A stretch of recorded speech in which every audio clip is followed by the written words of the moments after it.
Good evening. How y'all doing? It's Felina. I have a poem that I've been working on. It's actually part of a book.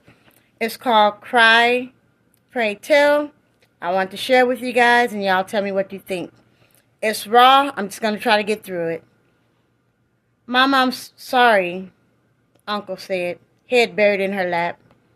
Grandma soothed and comforted him, but he should have been slapped. He cried, "It's the devil. The devil made me do it." Again, I thought, the devil knows you like it, and you know you've gotten used to it. "Forgive me," he bitterly cried. And behind the door, I sighed, knowing that a girl was touched, knowing that another girl was touched. She would be silenced, shamed, and crushed. They had her hidden in the back room, but she should have been in bed sleeping. I couldn't see my cousin, but I could hear her weeping as I crouched behind the door peeping. I wondered if she was being comforted.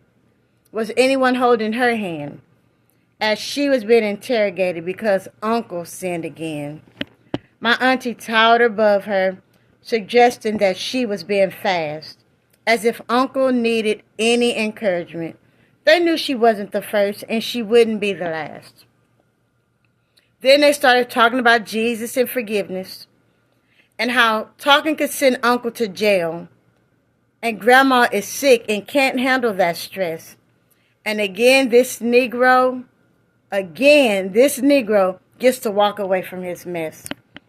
The two most powerful words that a child molester can say is "forgive me" and "I'm sorry," but after they had their way.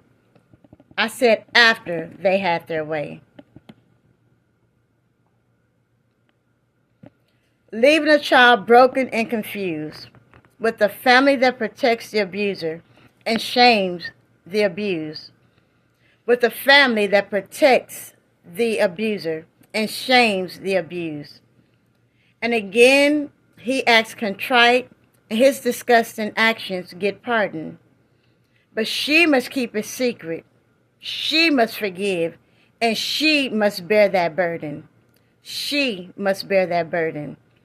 With a roll of my eyes, I crept away from the door. But what I wanted to do was barge in there and stab Grandma and all of them to the floor. This man have abused so many kids. Why isn't he in jail? But no, he gets to roll around on the altar as another child goes through hell. He should be in handcuffs talking to a judge, not the pastor of a church. Let me get to it.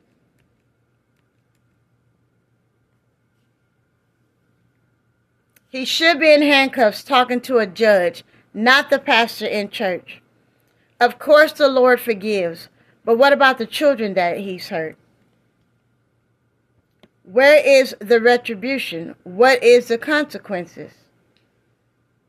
He is not sorry for molesting all those girls. Why is my family so dense? Why is your family so dense?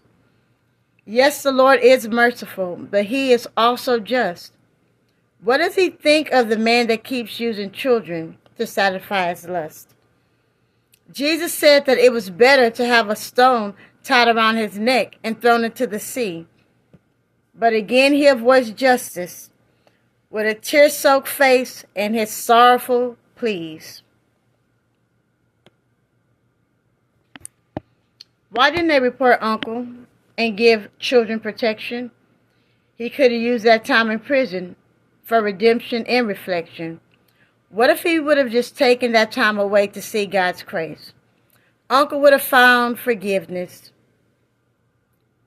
received God's justice and grace. So that's where I'm at now, still working on it. Y'all tell me what you think.